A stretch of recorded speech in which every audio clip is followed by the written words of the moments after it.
Hello दोस्तों। कल जिस तरह से हम लोगों ने बातचीत की थी कि जो अफवाहें फैल रही हैं उनको रोकना चाहिए, फेक न्यूज़ से बचने के लिए जो बातचीत की थी, उन्हीं सब बातों को आगे बढ़ाते हुए आज मैं वापस आपके सामने उपस्थित हूँ। जैसा कि हम सब देख रहे हैं आज सुबह, इसी को देखते हुए मैं आपसे कुछ चर्चा करना चाह रहा था।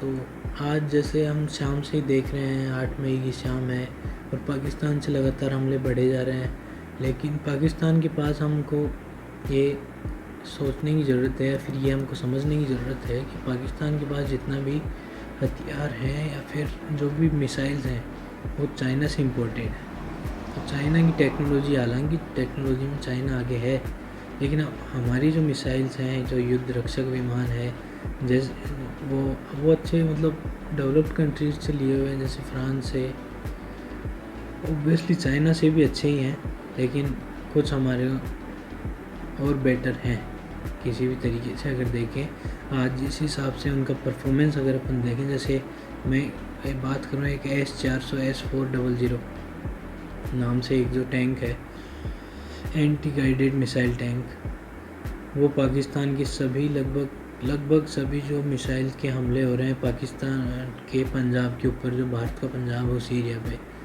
तो उसको वो निश्चित रूप से रोक पा रहा है, आगे बढ़ने नहीं दे रहा उनकी मिसाइल्स को। तो इस तरह से भारत के पास भी हथियार पर्याप्त रूप में है।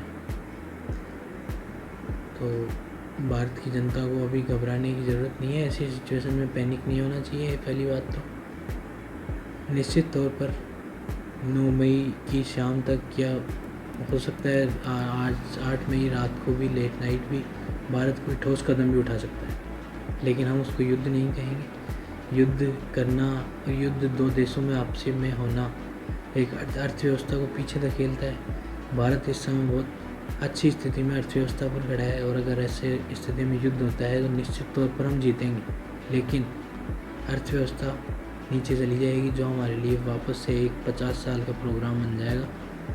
दोबारा 50 साल लग जाएंगे इसको एक अच्छे लेवल पे आने के लिए। इसलिए युद्ध ना हो तो बेटर होगा। विश्व भी शांति चाहता है, बस पाकिस्तान या पाकिस्तान जैसे कुछ देश हैं, जैसे चाइना, पाकिस्तान, ये चाहते हैं कि युद्ध हो, जिससे कि क्योंकि इनका कुछ बिगड़ता नहीं, क्योंकि इनके पास कुछ है नहीं, लेकिन भारत का बहुत कुछ बिगड़ जाएगा युद्ध में। युद्ध निश्चित तौर पर जीतेंगे, ये मैं आपको भी कह देता हूँ।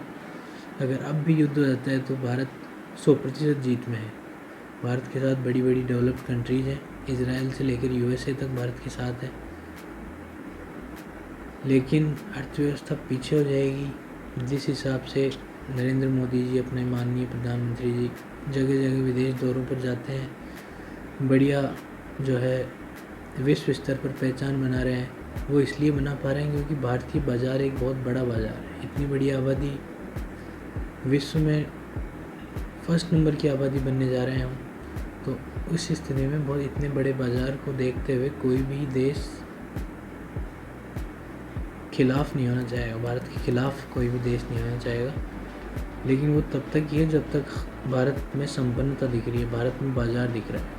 अगर युद्ध जैसी स्थिति बनती है, या फिर स्थिति तो चलो अभी बन भी रही है, लेकिन अगर युद्ध वास्तव में होता है तो बहुत सारा धन भी वहाँ चाहिए होगा। जैसे कुछ दिन पहले, जैसे ये ऑपरेशन सिंदूर जैसे चल रहा है, उसकी अभी 5-6 दिन पहले ही जो है 68,000 करोड़ रुपए का अपन ने आयात किया फ्रांस से।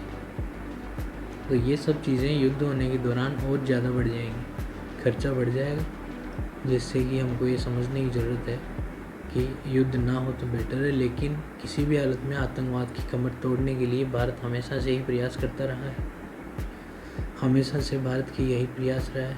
इस बार भी भारत ने ऑपरेशन सिंदूर करके बहुत ही शानदार जवाब दिया, बहुत ही उम्दा जवाब दिया, बहुत शालीनता से, और बहुत ही पिन पॉइंटेड वो आक्रमण था हमारा आतंकवाद पे। इसी तरह आगे भी हम करते रहेंगे। आतंकवाद को जड़ से ख़त्म करने का प्रयास भारत का हमेशा से है, आगे भी चलता रहेगा। इसी के साथ मैं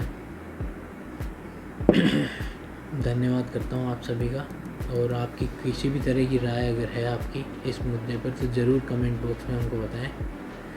वीडियो अगर अच्छी लगी तो उसको अपने दोस्तों मित्रों के साथ साझा करें। धन्यवाद।